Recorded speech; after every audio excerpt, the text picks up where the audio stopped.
Kirsten Vermeulen. I'm the Executive Director for CIVIC, also joined by my esteemed colleague, Jess Welser, who's managing the call this morning. Good morning, Jess. Good morning. For those of you who are new to CIVIC, we focus on elevating business for good. We consider ourselves the connector to the people and ideas of business-led community impact. Year-round, we host about 30 trainings and events on social responsibility trends and best practices, convening about 1,000 civic-minded professionals annually.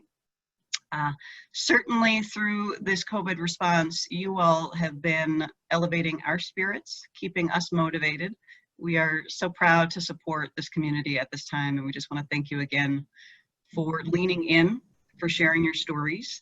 Jess has been working on a newsletter that'll be going out this afternoon, and I think I can say wholeheartedly you will be astounded to see the collective impact that this community has been driving. So watch your inboxes for some elevation of your own spirits later this afternoon.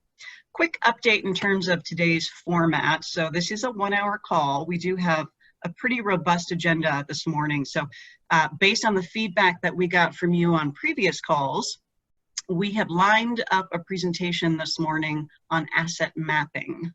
And so we're gonna spend about 30 minutes on that presentation, and it's going to be led by David Thurow with Prosono, and he'll be teaming up with DJ Close of DaVita. And I'll turn it over to them in just a moment. But we'll spend about 30 minutes on that presentation. We'll have just a couple of minutes for Q&A, and then we have a couple of important updates that we want to share with you as well. We've got Liz Gardner from Xcel Energy on the line to share an update on some of the work that they're doing in the community. And also we'll hear from Kate Shimko with the state. She's in Polis's office and helping to lead the Help Colorado Now campaign, and we provided an update on that on March 31st, but of course a lot has evolved since that call, and so want to give you an update from the state as well. And then our hope is that at the end of the call we have some additional time to hear from you. So would love any updates, best practices exchange that you'd like to share with the group. Ideally, you can go ahead and use the chat box to raise your hand for questions. If that's not working for you, then go ahead and unmute yourself, and we'd love to hear from you.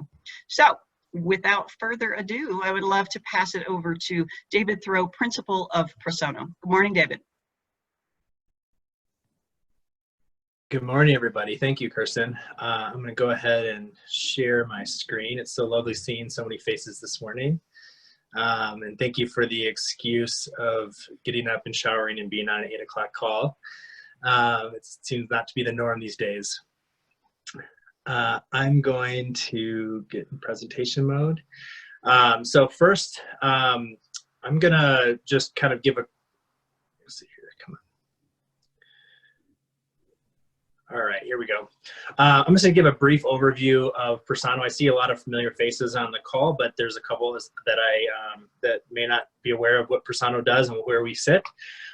So at a very high level, we're both a business strategy and social impact consulting firm, and we believe that the best way to bring together those two different components is by how we get staff and bring our team together. So we have our whole consulting firm is around having business technologists and/or innovative consultants from the Big Four type backgrounds, combined with folks from an executive director or president experience in film high growth philanthropic organizations like Teach for America and Feces for People.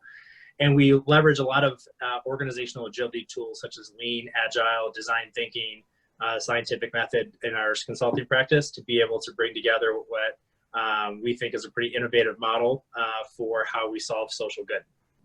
At our core, our mission is to accelerate the world's sustainable development goals. And so everything we do has a mission at its core, and everything we do has a focus of accelerating those goals.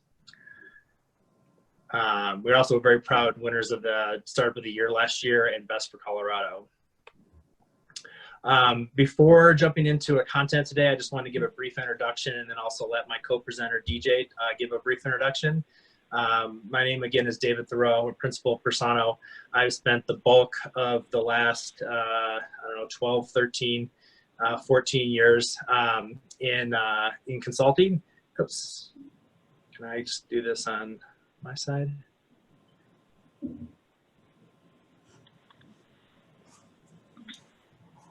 You guys can see my notes, right? Mm-hmm. So how do I do that? Anyone know how to?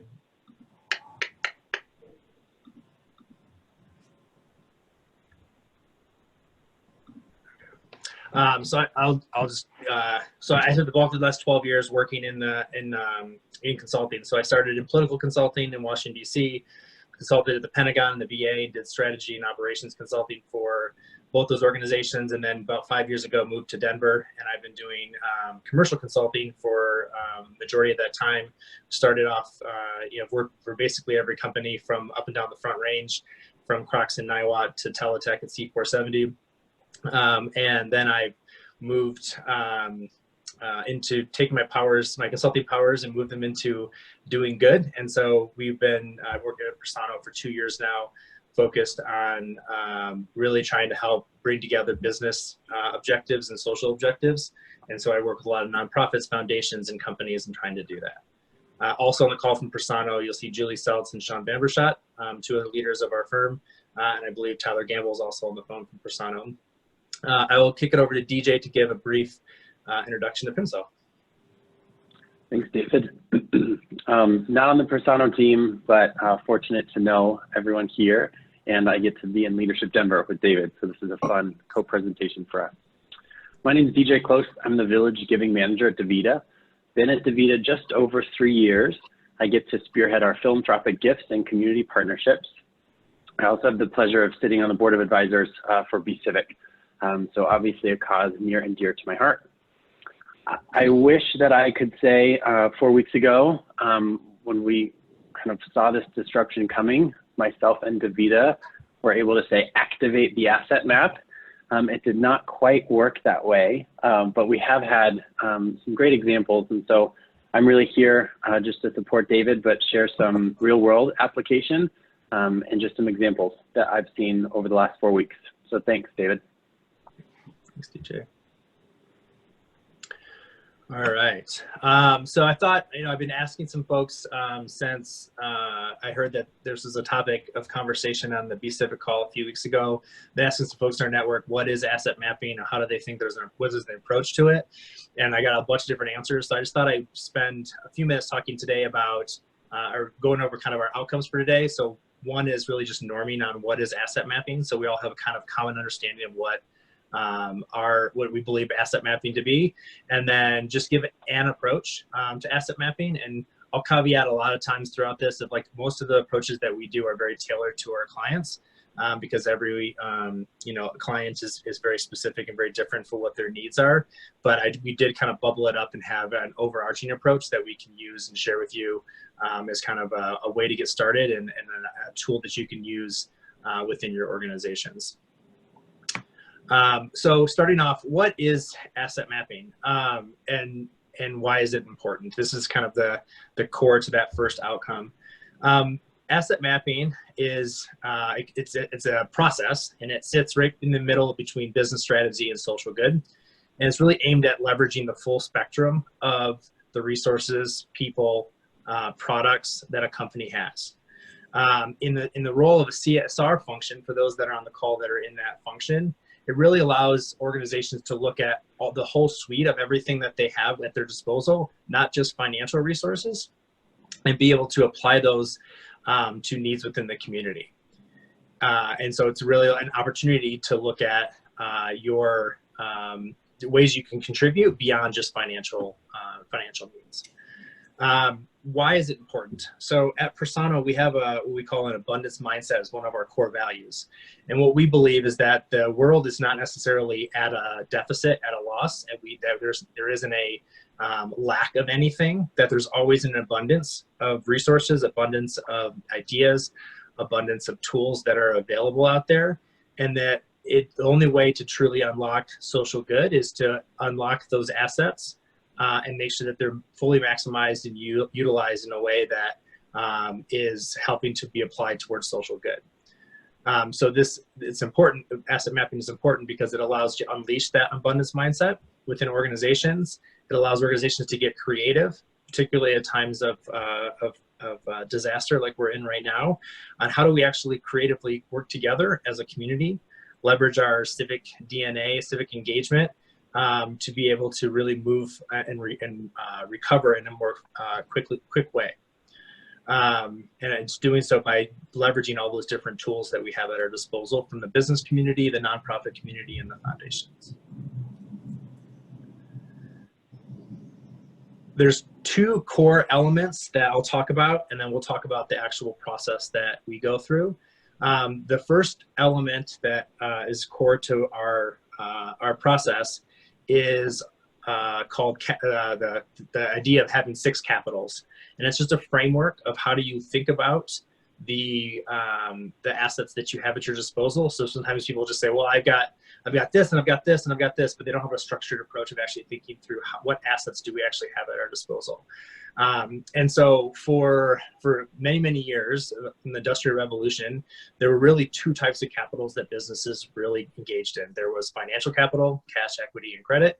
There was infrastructure capital, plants, property, equipment. And that has still kind of lingered over time as we move into the more information age.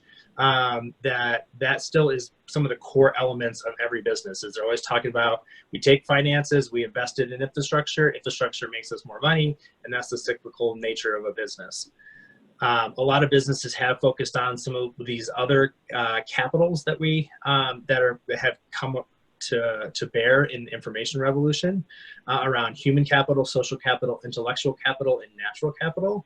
And I think it's important that businesses look at all 6 of these elements as we're thinking about shaping and forming what we call an asset map. And so these are just some constructs and structures of things that you have at your disposal as a business that you can leverage in times of need, in times of plentiful, when we're in a huge economic boom. There are opportunities to continue to leverage that. It allows you to maximize your total impact, and again, do so in a way that's not just focused on that financial contribution. The second construct that I want to mention is around inputs and outputs. So when we talk about the actual step that we'll go over in the next material, it's really looking at, when you do an analysis of the capitals you have at your disposal, again, those are the 6 different capitals, looking at your assets that fall within each of those capitals as a business. Some of those things are inputs to your business, and some of those things are outputs of your business, and they need not be one and the same. You may not bring inputs of human capital to your business and that same output is what you produce. In consulting, that is very much what we produce. So we have a human capital input, which is we bring in resources to apply those resources directly to the work that we do. And our product and our brand is largely human intellectual property driven. But it goes through in the center, and the centerpiece is important because it's what every business has at its core, right? So every business has their business model. It doesn't matter what business you're in. And every business model has things that they consume and they bring in, and they have things that they put out to the world, into the external environment. And in the middle, they basically have their business model, which always has 4 things. It's how do we create value as an organization? How do we deliver on that value? How do we capture that value? And then how do we sustain our business financially? Those are usually the 4 questions that any business has that their business model answers. And then it's surrounded by a couple different key elements that every business and every person that has worked in leadership will know very intimately. Is you have your mission, vision, principles, which set the stage. You have your strategy, or strategy kernel as we call it, which is the core elements, the core opportunities for your business and where you're headed as an organization. And it's also shrouded with the challenges and opportunities that continually evolve and move. Your operational performance, so that's up or down, and things that you need to consider, particularly in times of crisis, is your operational performance are going to impact your the assets that you input and the products that you output. And also resource management, so your people and how you manage them. So those are kind of the core elements of your business. And businesses, in order for you to find opportunities within your assets, and we'll talk about that again in a moment, it's really looking at where do you have things that come into your business that may sit idle for a while or may not be fully utilized while being used by your business before it goes to an output of the end product of what you're using. And I'll give you another example. I did spend a lot of time working at Denver Water many years ago. They are an organization that one of their key inputs is human capital. They bring in some of the smartest water engineers and water lawyers that you can imagine. And then they do their business of basically creating the opportunity for water to flow from the highest points of the mountains all the way down to our doorsteps. And so they're actually creating as an output natural capital of water. And there's opportunities within that space between the resources that they bring on and the way that they leverage those resources and fully maximize those human capital resources, and the product that they put out of water, where they have opportunities for social impact. So I'm going to jump into the step, and this is where I'll lean on DJ for a little bit of color commentary on how things have worked at DaVita. And so I will just kind of go over the 4 main steps. And we're happy to, I'll say at the end, just happy to answer any questions about our process, but also if there's anybody who has additional questions afterwards, you'll get a set of these slides and materials, as well as there's a couple backup slides that have a little bit more detail about the capitals and how we define them. So you can get a little more information if you so choose. So at a very high level, and this is, I'll bring it back to a caveat of this is usually the process that we follow at a very high level when we're not in a pandemic.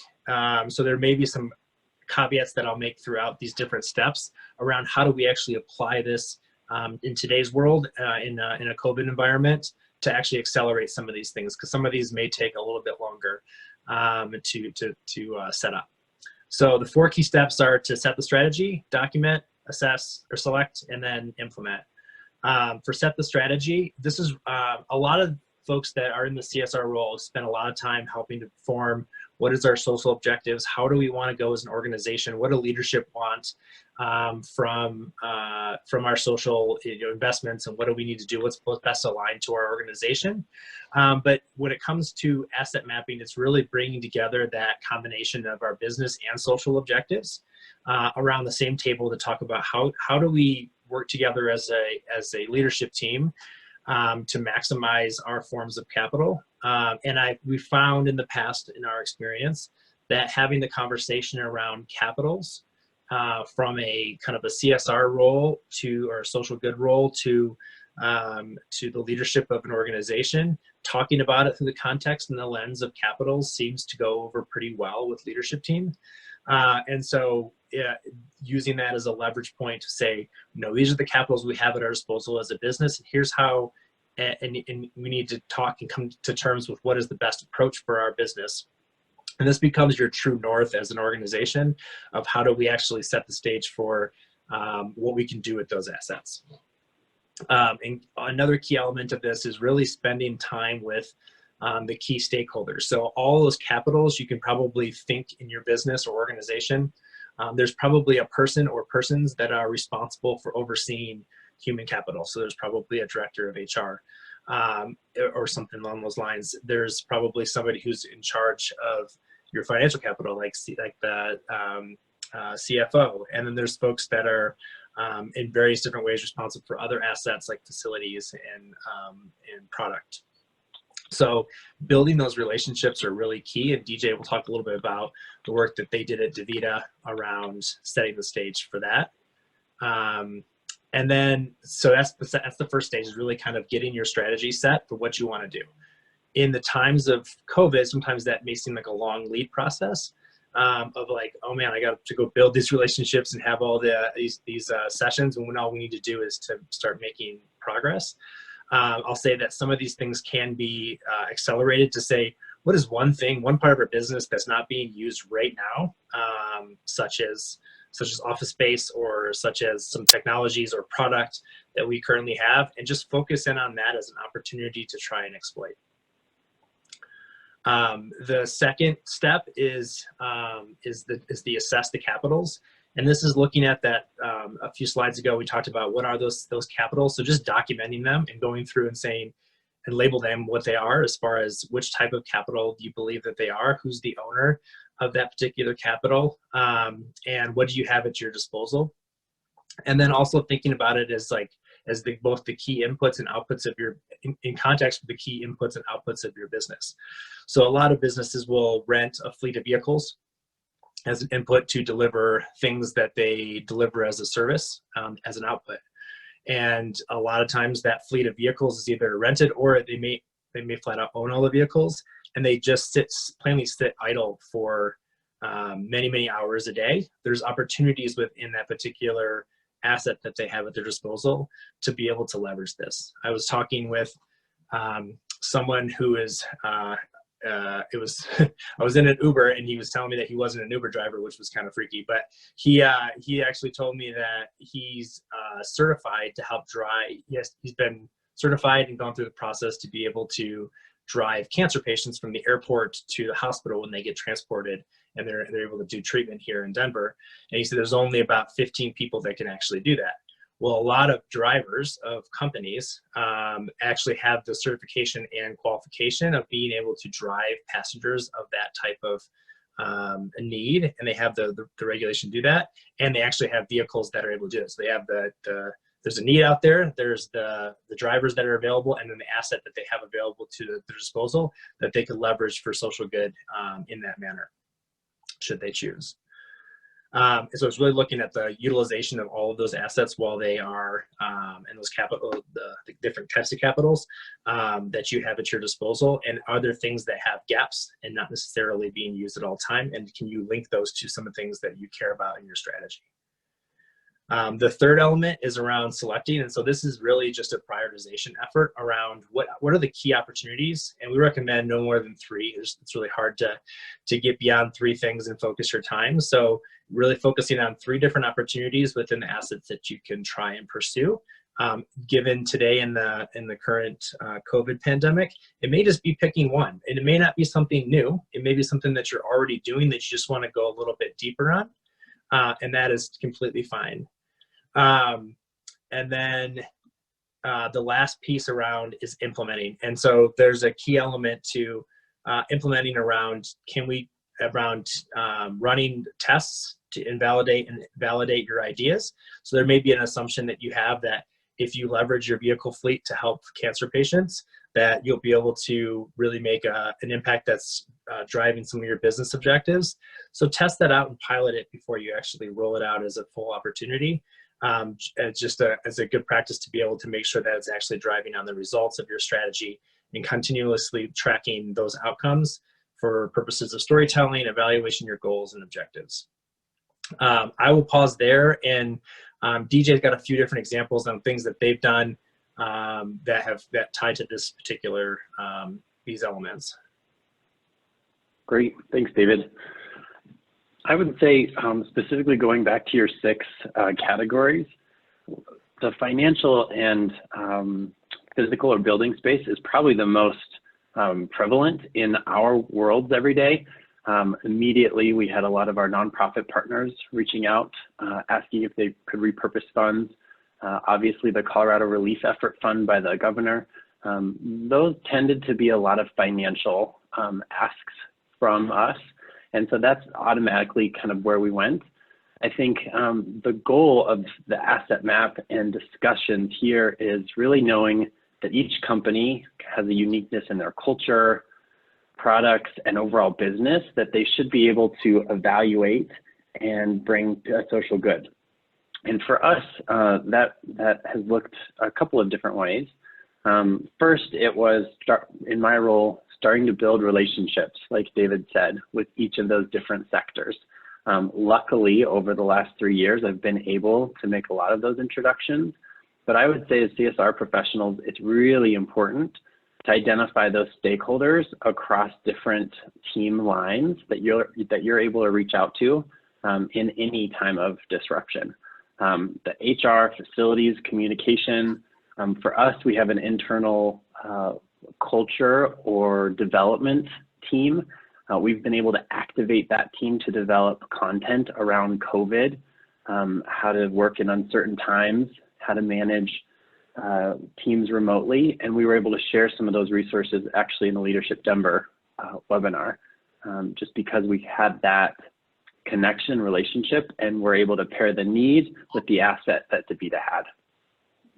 I also just want to underscore that this is an incredible tool during any kind of disruption. We're applying it to COVID, but any natural disaster or large scale chain, it should really signal to CSR professionals to start this process and evaluate what the asset map currently looks like and how it could have changed overnight.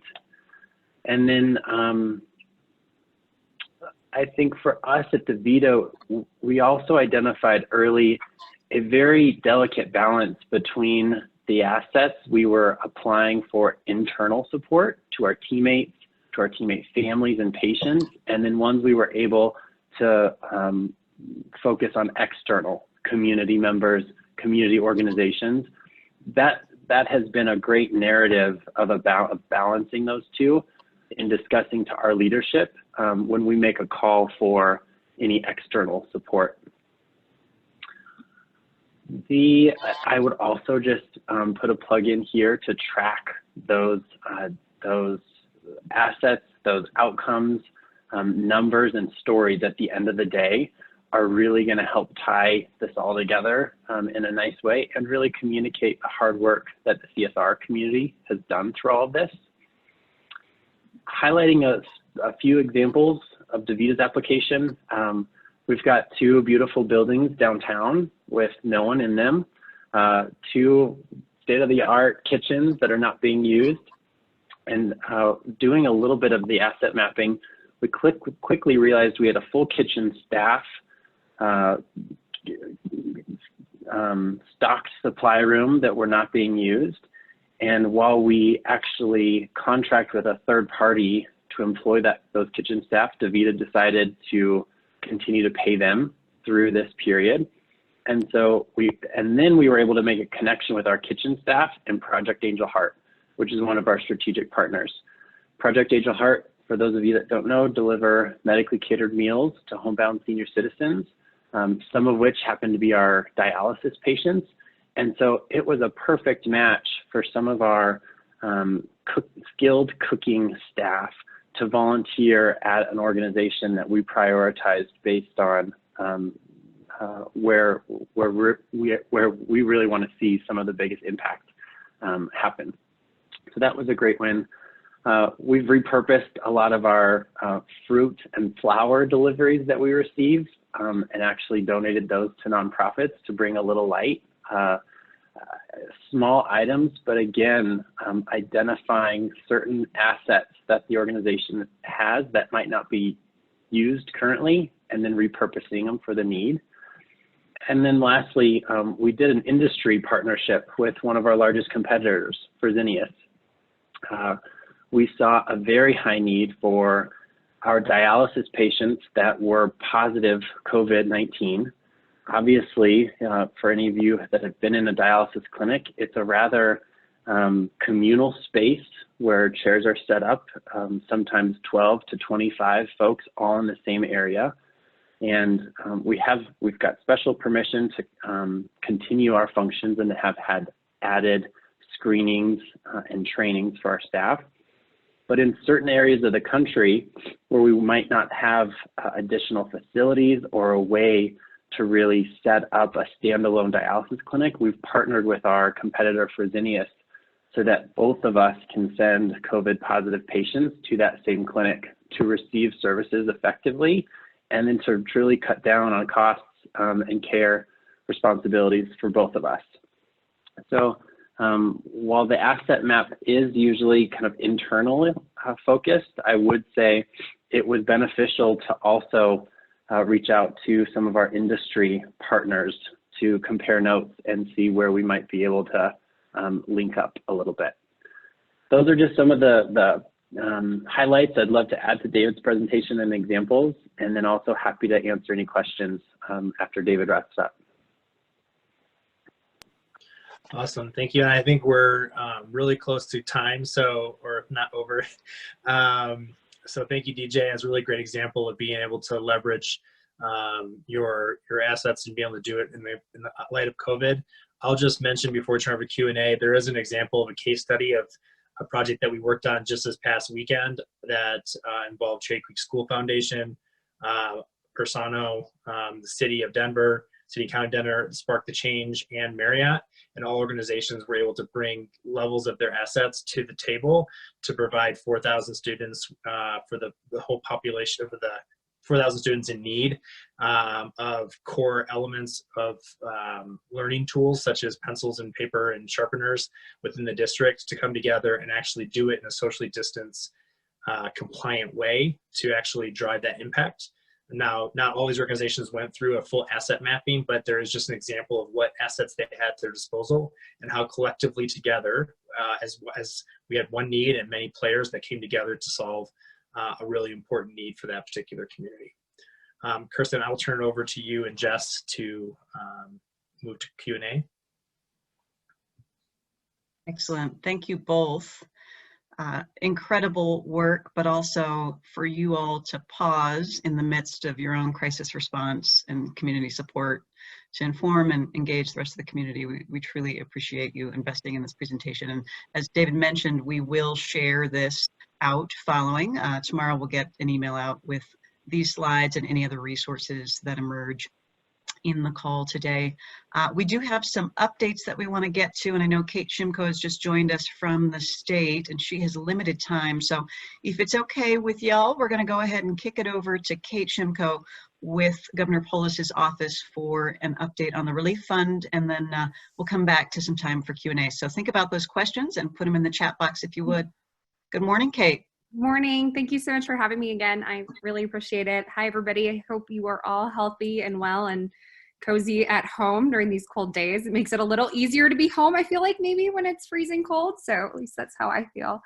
Well, hey, I wanted to just give you guys an update since the last time we spoke about where we're at with the fund and what's going on. So we're in the middle of our first funding cycle. I think Shelly might be on this call. She was on one of our committees this weekend. It's truly amazing what happened over the last 72 hours.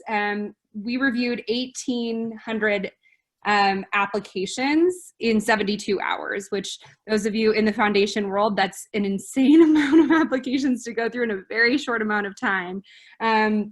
And, you know, a lot of applications to get the need is obviously really, really high. So reviewed those applications. They've now gone to the allocation and grant making committee. Those will make the final decisions. The money should be going out by the end of the week for our first cycle, which feels great. You know, sometimes these things can be cumbersome and take a little while, but the need is now. And so it was very important to us to be able to get that money out to those in need across our state in a really short amount of time. So as I said, those first funds will be going out by the end of the week. We received, I mean, it was truly amazing how many applications we had gotten.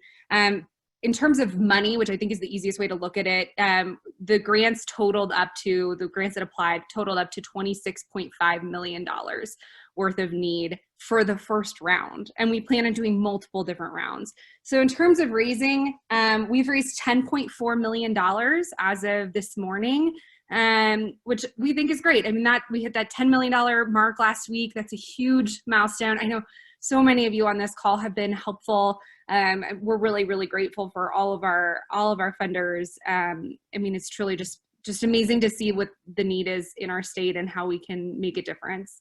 And just to give you kind of an update, it's 45% foundation money, 22% individual money, and 32% corporate. We did launch a Facebook page, donation page online, so you guys could share it on your personal Facebooks if that's something that you're interested in. Within 4 days, we raised $10,000 online on just Facebook, which is kind of a cool number to hit. And so we're, working on all those levels. One really exciting thing that I wanted to bring to you guys, it's just becoming public today, is that we have gotten a $2 million match for all donations over 10K from the Colorado Health Foundation. That is amazing. We are so grateful to the Colorado Health Foundation for all they're doing, not just the donations. They've been facilitating all of our committees to oversee the grant making process. But again, we are just really grateful for everything they've done. And that $2 million match is going to help us. Our goal is to try to get to $25 million. Of course, that doesn't even fill the full need, but we think that that's a way for us to make a real dent in the need in our state and ways that we can make a change here. So as I said, I know a lot of you have already made contributions. If you already have, maybe you go back to your leadership and you say, hey, there's this $2 million match at this point. This is the time where we could really leverage the funds that we have.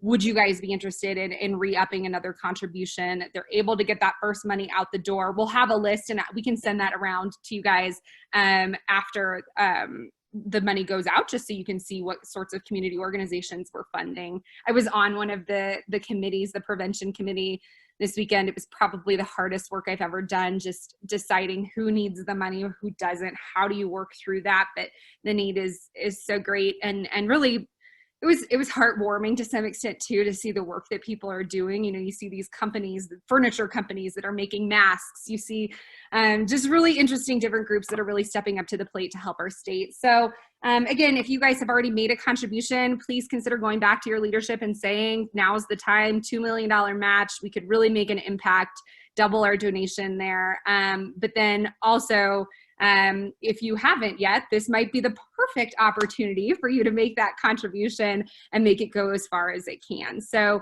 I'm happy to take any questions. I wanted to be really brief with you guys, but we are chugging along here, feeling like we're in a good place to make a lot of help. And I can't wait to share with you guys who received that first round of funding. Wonderful. Thank you, Kate. That is very exciting news about the match. Wow. Thank you for that update. Yeah. So let's just go ahead and open it up. I know, Kate, your time is limited. So if anybody has a question, go ahead and unmute yourself and fire away, friends. Anyone have a question for Kate while we've got her on the line?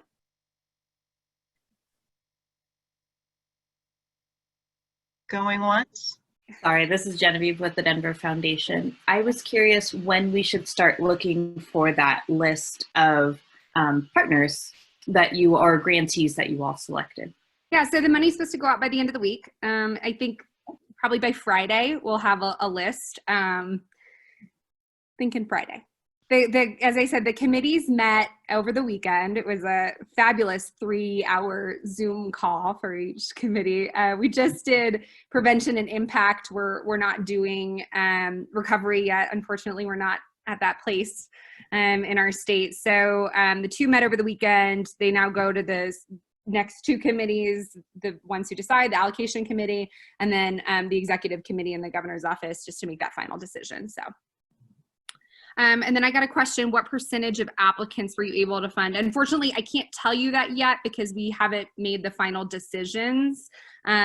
So, you know, I think, let me see if I can pull up my sheet that has a little bit of information. You know, just in terms of numbers, the total applications we received for that funding round was 1,171. The applications that were eligible for contributions or for grants were 939. So, and they were split sort of separately. So Impact got more applications than Prevention did. Prevention had 252 and Impact had 687. So, you know, we're gonna give away $4.5 million in the first round of funding. And, you know, there was $25 million of asks. So certainly not as many as we'd love to give away, but, you know, we had to make those hard decisions.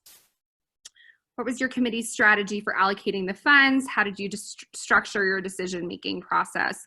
Yeah, so each committee is made up between 8 and 12 individuals. The applications were split between those individuals to read through them. And then the group came together, as I said, on a 3-hour Skype call. You rated them. So the Colorado Health Foundation gave us a really great model in which to go through to see what, you know, do they match the criteria that we need. We have the Community Voices organization or group committee that gave us kind of some guidelines as to what we should be looking for, what things match our mission and our goals here. And so I'm trying to pull up. So we wanted to make sure that they were aligned with the insights that we received from the Community Voices. So we looked at, you know, priority on populations that are most needed. That's on our website. You can look through those, but it's healthcare workers, it's homeless, it's people who don't have health insurance. It's, you know, those most vulnerable populations in our state. We also looked at rural communities and hotspots. And then in the other, you know, insights that we received, food assistance, housing assistance, basic human needs, the financially vulnerable community-based organizations, people experiencing domestic and violence, homelessness, those who do not have documentation, cannot access public services. So we kind of looked through all those things, rated them on that, looked at their financial solvency in the organization. Is the need there? Is it not?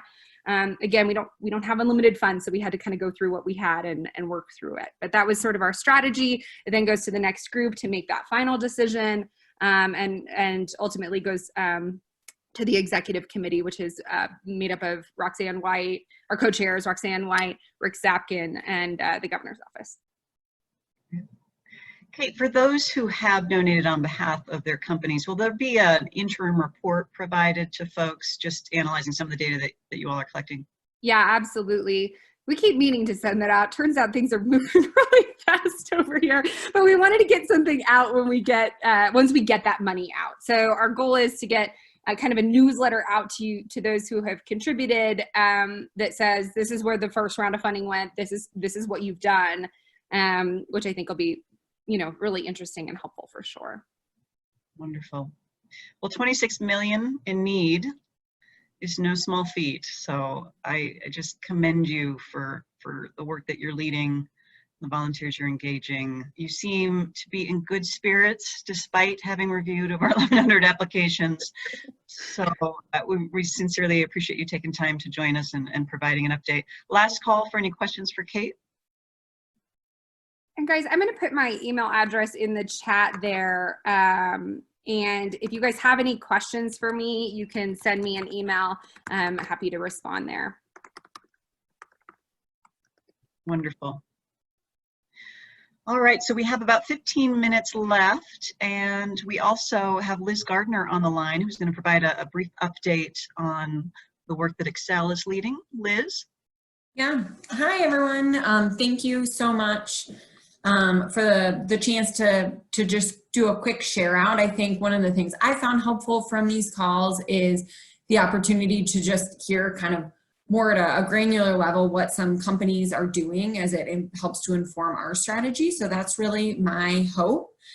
So just to give you a couple of updates and sort of some things that have been lessons learned for us. One of the things, so for those of you that don't know me, I'm Liz Gardner. I'm our social investments representative for Xcel Energy here in Colorado. This, our COVID sort of investment strategy has very much been a partnership with our corporate foundation team. So we have a corporate foundation that is funded through shareholder dollars. Many of you know Ashley LaGuari or Veronica Hayden, who are also involved with CIVIC and the Leadership Foundation.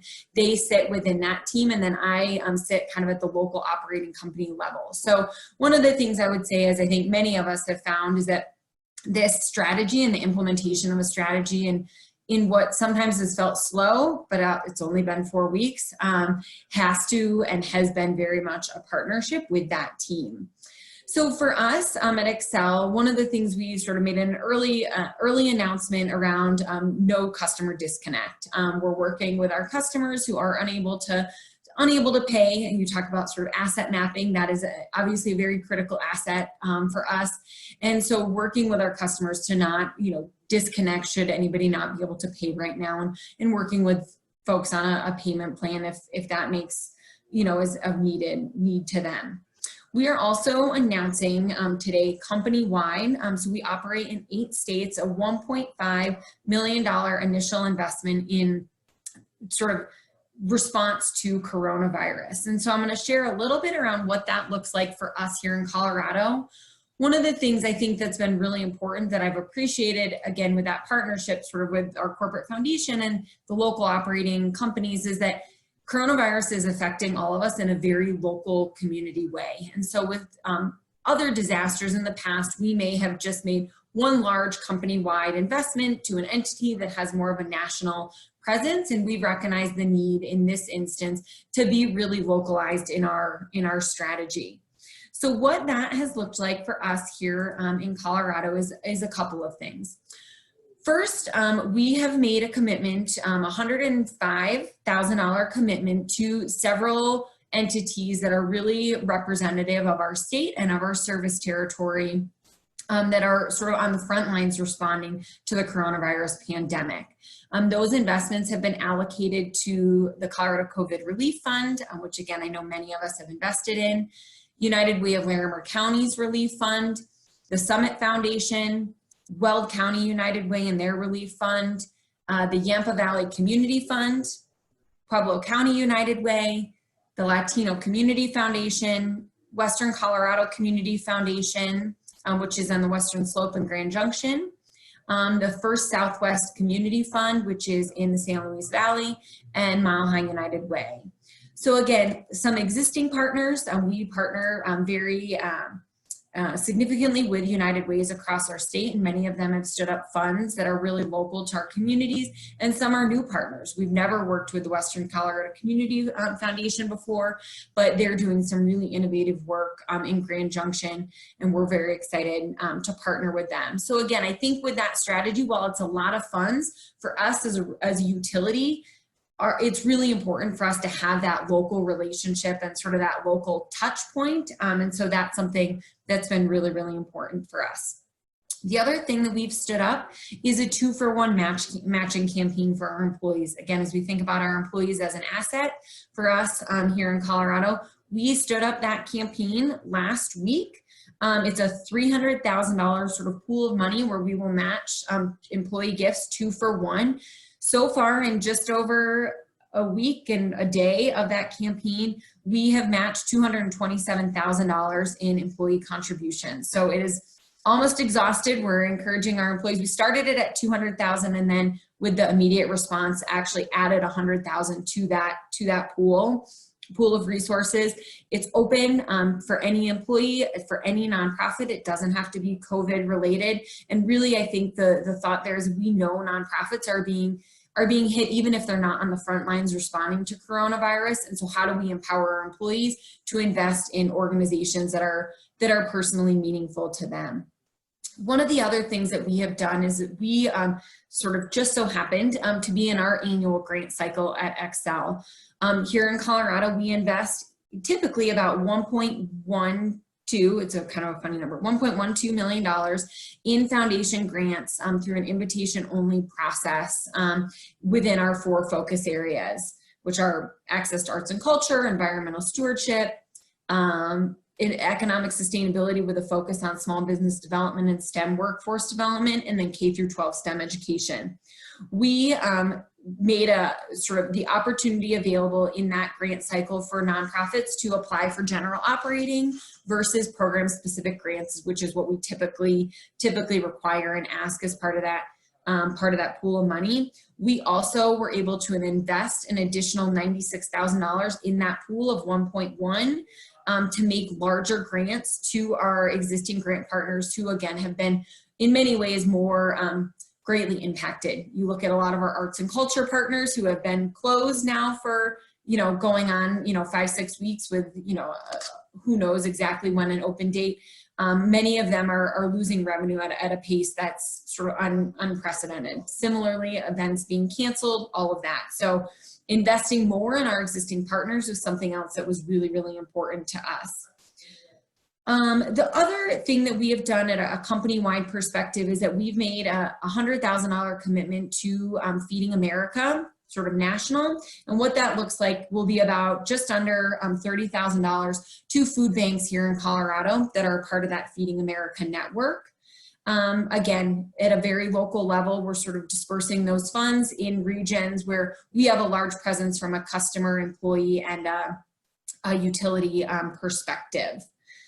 The last couple of things I'll mention, we did also, as a utility, we have access to PPE for our workforce. We did an inventory, again, David, going back to your point around sort of asset mapping, made sure that we have enough PPE for our frontline workers, but then we also donated $300,000 worth of PPE masks to healthcare workers in our service territory. So that's something else that we're really, really proud of. And again, is an asset that we already have, making sure that our frontline workers, our mission critical workforce, will have access to the PPE that they need to work safely. Then last, but certainly not least, there's certainly been an employee engagement perspective that's come into this. We've started hosting, we hosted our first, we're working on our second of kind of a monthly webinar series to share with our employees our philanthropic response, engage them in ways that they can also give back and get involved, sharing virtual volunteer opportunities. We had community, our first one we had Mile High United Way and Colorado Nonprofit Association spoke on that call. And then we've also developed sort of an ever-evolving, it's now like a 3-page document of needs and wish lists and volunteer opportunities and funds that our employees can also invest in to be a resource for them. I think for us, you know, what's next? You know, I think all of us are asking the question, what does community relations and social investments look like in what I think is going to probably continue to be a virtual world for maybe longer than we're anticipating?